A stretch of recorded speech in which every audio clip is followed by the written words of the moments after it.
আসসালামু আলাইকুম, welcome back to my channel Ifat Ara Iti. ভিডিওটা দেখার আগে একটা রিকোয়েস্ট, যারা আমার চ্যানেলে প্রথম তারা অবশ্যই চ্যানেলটাকে সাবস্ক্রাইব করবেন আর পাশে থাকা বেল আইকনে ক্লিক করবেন, যাতে আমার ভিডিও আপলোড করার সাথে সাথে আপনি সবার প্রথমে দেখতে পারেন। ভিডিওটা স্কিপ না করে পুরো ভিডিওটা দেখুন। সিম দিয়ে এভাবে তেলাপিয়া মাছ রান্না করলে মুখে স্বাদ লেগে থাকবে। সবচেয়ে বেশি স্বাদে সিম দিয়ে এভাবে মাছ রান্না করলে আর কিছুই লাগবে না গরম ভাতের সাথে। আজকে আমি আপনাদেরকে তৈরি করে দেখাবো সিম আলু তেলাপিয়া মাছ দিয়ে ভীষণ মজার একটি রেসিপি। যেহেতু শীতে বিভিন্ন ধরনের ফ্রেশ সবজি পাওয়া যায়, আরো সবজিগুলোর মধ্যে সিম হচ্ছে অন্যতম। শীতের সবজির মধ্যে সিমের টেস্টটা এমনিতে একটু বেশি। সিম দিয়ে এভাবে মাছ রান্না করলে স্বাদ দ্বিগুণ বেড়ে যায়। আর কথা না বাড়িয়ে চলুন দেখে নিই সিম দিয়ে মাছ রান্না করার জন্য কি কি উপকরণ লাগবে। সিম দিয়ে তেলাপিয়া মাছ রান্না করার জন্য আমি এখানে নিয়েছি তেলাপিয়া মাছ এই সাইজের করে কেটে। দেখতেই পাচ্ছেন ভিউয়ার্স, আমি অনেকটা মোটা করে কেটে নিয়েছি হাফ কেজি সিম, আলু ও টমেটো। এখন মাছগুলো হলুদ ও লবণ দিয়ে মাখিয়ে নিব।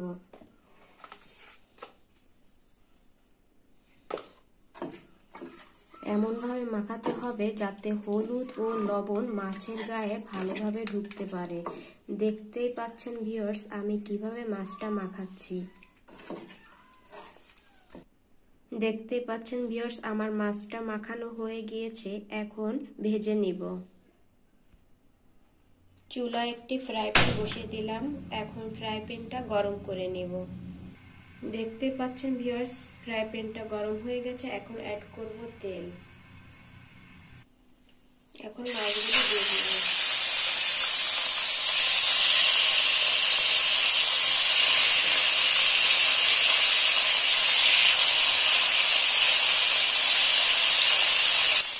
আমি মাছটা ভেজে নিচ্ছি। আপনারা চাইলে মাছটা কষিয়েও রান্না করতে পারেন।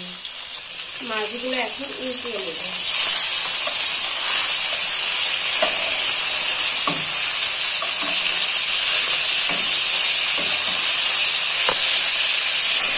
অপর সাইডও একইভাবে ভেজে নেব।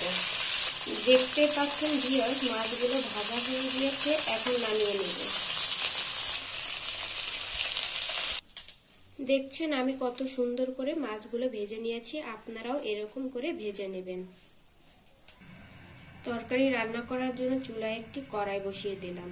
কড়াইটা গরম করে নেব। অ্যাড করব পরিমাণ মতন তেল, পেঁয়াজ কুচি, পেঁয়াজটা একটু ভেজে নেব। আদা, রসুন ও জিরা বাটা 1.5 চা চামচ। মশলাগুলো থেকে একসাথে করে ভালোভাবে ভেজে নেব। অ্যাড করব আগে থেকে বেটে রাখা শুকনো মরিচ। আবারও ভালোভাবে ভেজে নেব। মশলাগুলো এমনভাবে কষাতে হবে যাতে করে কাঁচা গন্ধ না থাকে। মশলা যাতে লেগে না যায় তার জন্য অ্যাড করব সামান্য পরিমাণ পানি।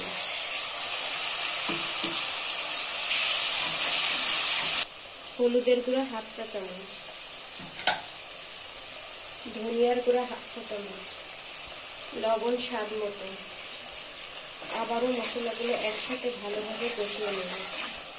মনে রাখবেন, মশলাটা যতটা ভালোভাবে কষানো হবে তরকারির স্বাদটা ততদিন বেড়ে যাবে। অনবরত নাড়তে থাকবে যাতে মশলা লেগে না ধরে। যদি মশলা পুড়ে যায় তাহলে তরকারির স্বাদ নষ্ট হয়ে যায়। দেখতেই পাচ্ছেন ভিউয়ার্স, উপরে তেল ভেসে উঠেছে, তার মানে ভালোভাবে কষানো হয়ে গিয়েছে। এখন অ্যাড করব আগে থেকে কেটে রাখা আলু ও সিম। এগুলো ভালোভাবে কষিয়ে নেব।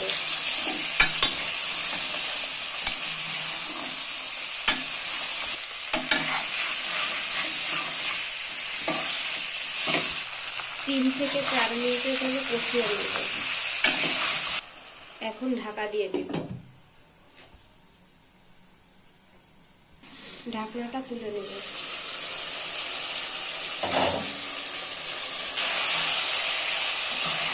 দেখতে পাচ্ছেন ভিউয়ার্স, আমার ভালোভাবে কষানো হয়ে গিয়েছে। এখন অ্যাড করব কুসুম গরম পানি। এখন ঢাকা দিয়ে রাখবো। এখন ঢাকনাটা তুলে নেব। দেখতে পাচ্ছেন ভিউয়ার্স, বলক চলে এসেছে। এখন অ্যাড করব আগে থেকে ভেজে রাখা মাছ। মাছগুলো সুন্দরভাবে সাজিয়ে দেব। আবারও ঢাকা দিয়ে রাখবো 5 থেকে 6 মিনিটের জন্য। 5 মিনিট পর ফিরে আসলাম। এখন ঢাকনাটা তুলে নেব। পাচ্ছেন ভিউয়ার্স, কি সুন্দর বলক চলে এসেছে। মাছগুলো দেখতে সুন্দর লাগতেছে, তরকারিটাও দেখতে অনেক সুন্দর লাগতেছে। এখন অ্যাড করব টমেটো। আমি এই সাইজের করে টমেটো কেটে নিয়েছি, আপনারা আপনাদের পছন্দ মতো কেটে নেবেন। টমেটোগুলো সুন্দরভাবে সাজিয়ে দিব।